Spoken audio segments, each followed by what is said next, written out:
நாடு விளங்காது, வீடு விளங்காது. நீ மதுரையில ஒரு தாசி இருந்தா தெரியுமா? அந்த அம்மா தான் சேர்த்த செல்வத்தை எல்லாம் ஏழைகளுக்கு தானம் பண்ணிக்கிட்டே இருந்தா. எந்த நேரம்னா அவன் நினைச்சிருந்தா எப்படி வேணாலும் வாழலாம்ல.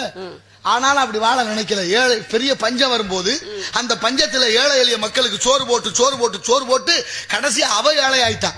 ஏழையாய் இருந்த நேரத்துல சோமசுந்தர கடவுளுடைய அருளால் இன்னைக்கு இலக்கியத்துல இடம்பெற்றிருக்கிறார். வந்தி பாட்டின்னு ஒரு கிழவி இருந்தாலும் அவ சுயநலமா என்ன பண்ணுவா? பிள்ளையே இல்ல, வந்தின்னா பிள்ளை இல்லாதவன் அர்த்தம். அந்த வந்தி பாட்டி புட்டு வியாபாரம் பண்ணுவா. புட்டு வியாபாரம் பண்ணும்போது ஒரு நாள் பாண்டிய மன்னன் அறிவிக்கிறான், அரிமர்த்தன பாண்டியன் வைகக்கரை உடச்சுக்கிட்டு போது வீட்டுக்கு ஒரு ஆள் அடைக்க வரணும்னு. பாட்டிக்கு ஆள் இல்ல, வயசான பாட்டி சோமசுந்தர கடவுள்கிட்ட போய் தான் புள்ள மாதிரி நினைச்சு சொல்றா, சோமசுந்தர கடவுளே, ஐயா சோமசுந்தரா, மன்னன் அறிவிச்சிருக்கிறேன், வைகக்கரை அடைக்க எனக்கு வயதாயிருச்சு, என்கிட்ட ஆளும் இல்ல, ஒருவேளை ஆளை கூலிக்கு கூப்பிடணும்னாலும் என்கிட்ட காசும் இல்ல, நான் என்ன செய்வேன் இறைவா அப்படின்னு வேண்டிட்டு வந்துடுறா. அந்த கிழவி வேண்டுதலுக்கு செவி சாய்த்து ஈசனே வந்துட்டேன். கூலின்னு வர்றார் சோமசுந்தர கடவுள். சிவபெருமான் வர்றார், பாட்டி கிட்ட வந்து கேட்கிறார், பாட்டி கூலிக்கு ஆள் வேணும்னு கேட்டியலாம்ல, நான் வேணா மண்ணு சுமக்க போறேன். அப்பா மண்ணு சுமக்க வர்றியாப்பா? நீ மண்ணு சுமக்க வர்றது சரி, என்கிட்ட கூலி கொடுக்க காசு இல்லையே. காசு இல்லைன்னா என்ன பாட்டி, நீ காசு கொடுத்தா கடைக்கு போய் ஏதாவது வாங்கி சாப்பிடணும், நீ ஏதாவது வச்சிருந்தா கொடு, என்கிட்ட புட்டு தான் இருக்கு, வேணா புட்டு தர்றேன்னு. சரி புட்டு தருவேன், ஆனா உதிர்ந்த புட்டு மட்டும்தான் தருவேன், உதிராதெல்லாம் நான் வித்துட்டு அதை காசாக்கி நாளைக்கு நான் வாங்கி வியாபாரம் பண்ணி அதை வச்சுதாப்பா பொழைக்கிறேன்னு சொன்னேன்.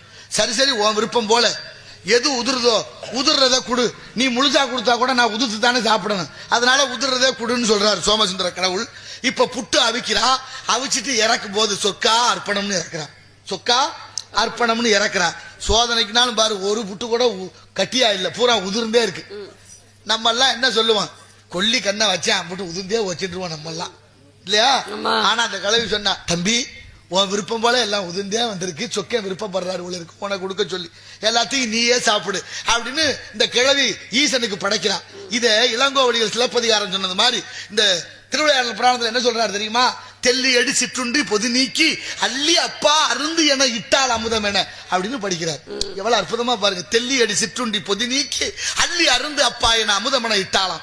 வாங்கி சாப்பிட்டாரு, வைகக்கரை அடைக்க போனாரு, அடைச்சாரா, ஒரு கூட மண்ணை துமக்கிற மாதிரி தூக்குறது, அப்புறம் கீழே கொட்டுறது, அப்படியே கூத்தாடிட்டு அங்க போய் படுத்து கிடந்தாரு. பாண்டியன் அடிச்சான், அதான் அரசரடி. அந்த கதையில தான்